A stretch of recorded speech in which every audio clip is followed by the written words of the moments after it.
rare fit of honesty, a UCP MLA admitted Mr. Kenney's plan is going to hurt people. Now, at least someone over there at UCP headquarters is being honest.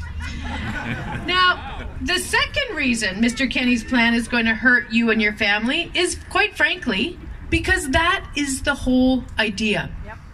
Mr. Kenney believes in that failed old idea that if you give corporations huge tax cuts, if you cut people's wages, if you send them to work in unsafe situations, if you bring in American-style healthcare, if you cut spending on our kids' classrooms, then somehow the economy is just going to take off. You know what, my friends? It's just not true. It is the same story everywhere that it's tried. The rich get richer, the poor get poorer, and the middle-class families get squeezed even tighter. But my friends, very sadly, that is just what Mr. Kenney is proposing. He has no plan to protect people from another oil price crash. He will drag us backwards to the same old policies that got us into trouble in the first place. And he'll turn his back on the diversification and the tens of thousands of new jobs that we are attracting to Alberta right now.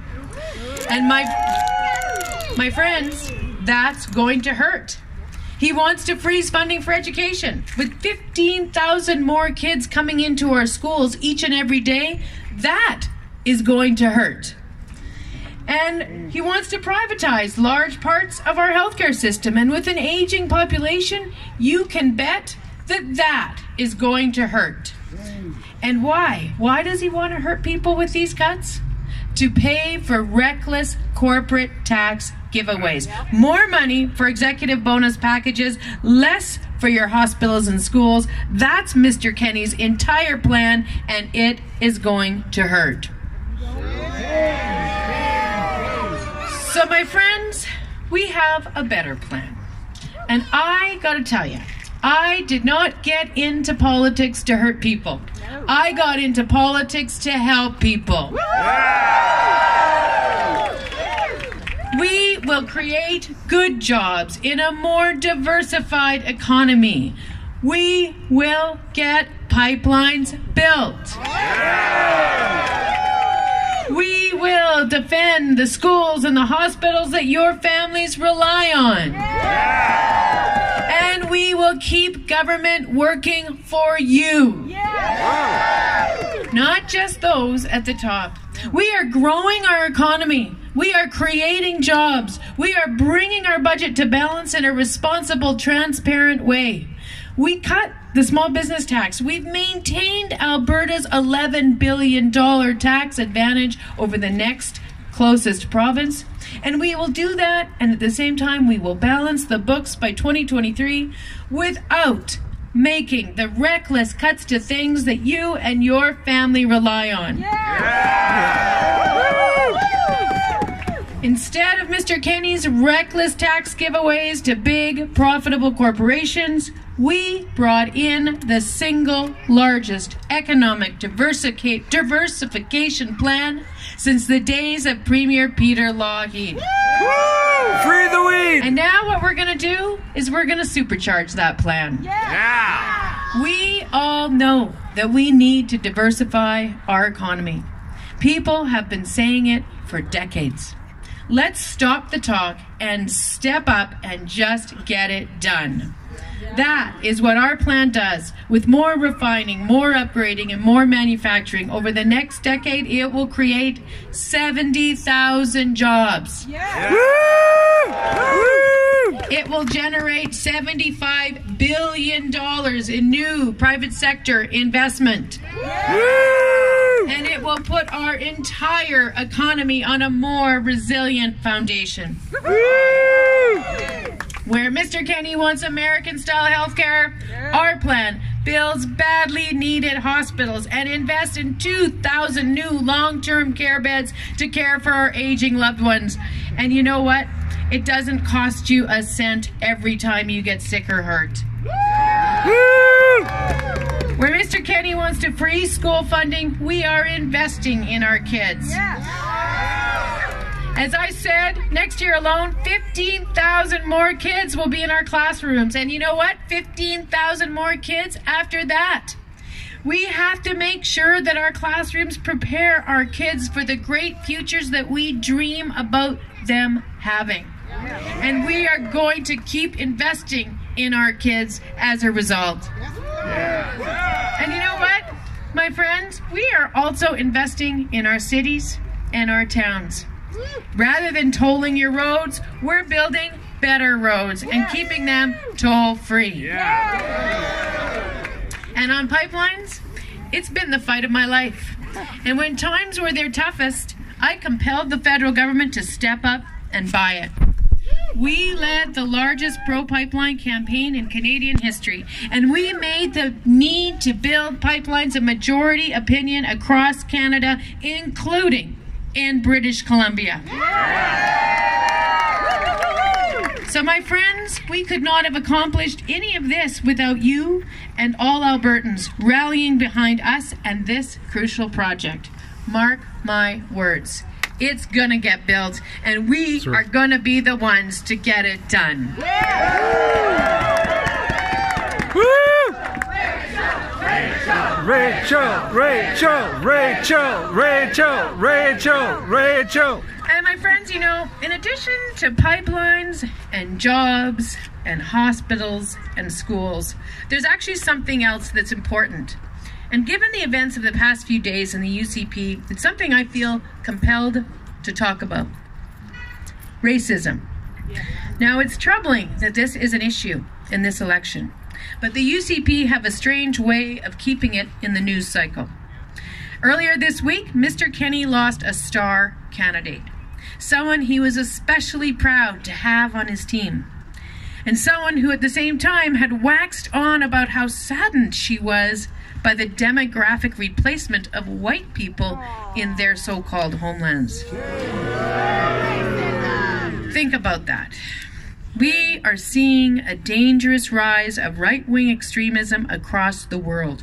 We need to stand up to it, not sympathize with it.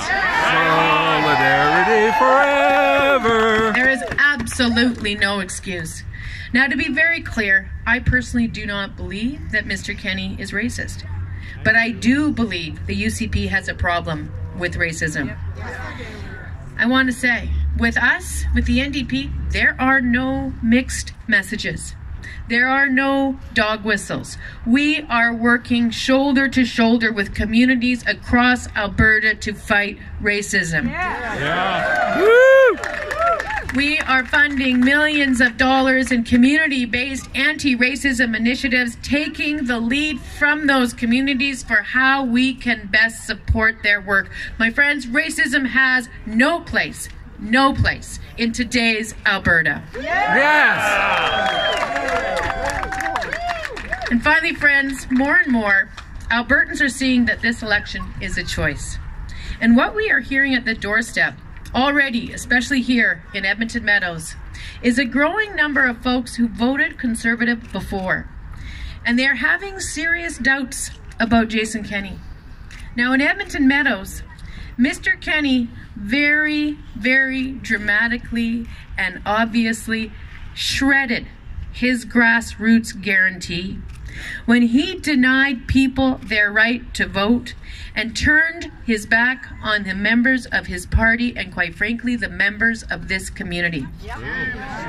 Same. Today, Jason Kenney also came out campaigning against dark money in politics. Seriously. Rich, eh? This from a guy who has refused to release his campaign donations lists for 2 years. For 2 years, we've been calling on Mr. Kenney to release that donor list, and more we know why that needs to happen. And the question is, who is he working for? And where is that list? Is it in his truck? Is it in his mom's basement? Maybe the last copy is still sitting in Jeff Callaway's office. Where is it? I don't know. But you know what? Albertans need to see it. So there's no wonder that so many Conservatives are having serious doubts about Jason Kenney. And to anyone out there who has voted Conservative in the past but just doesn't trust Mr. Kenney, know that the party that I lead is a big tent party. We are the moderate mainstream of today's Alberta. Yes. We will keep our tax advantage over every other province. We will get Trans Mountain built. We will bring the budget back to balance. We will defend and build through the hospitals that your loved ones need and the schools that your kids want to attend. We will build one Alberta. We will come through this recession stronger together. In this election, together, we can help keep Alberta a place you recognize, a place that doesn't work just for the top few, a place that works for all Albertans. Yeah. Rachel, Rachel, Rachel, Rachel, Rachel, Rachel, Rachel, Rachel, Rachel, Rachel, 4 more years, 4 more years, 4 more years, 4 more years. So my friends, our record, the record of our fabulous campaign candidates, the record of our government, it's clear. We mean what we say, and we do what we promise. Good jobs, good hospitals, good schools, honest government. Those are my priorities, and you deserve nothing less. Where Jason Kenney wants 2 Albertas, one for the privileged few and another for the rest of us, I want one Alberta, an Alberta that works for everyone. That's what I'm fighting for here in Edmonton Meadows, fighting for across this city, fighting for across Alberta, and fighting for you. So my friends, get on out there, because you know what? We have an election to win. Thank you very much.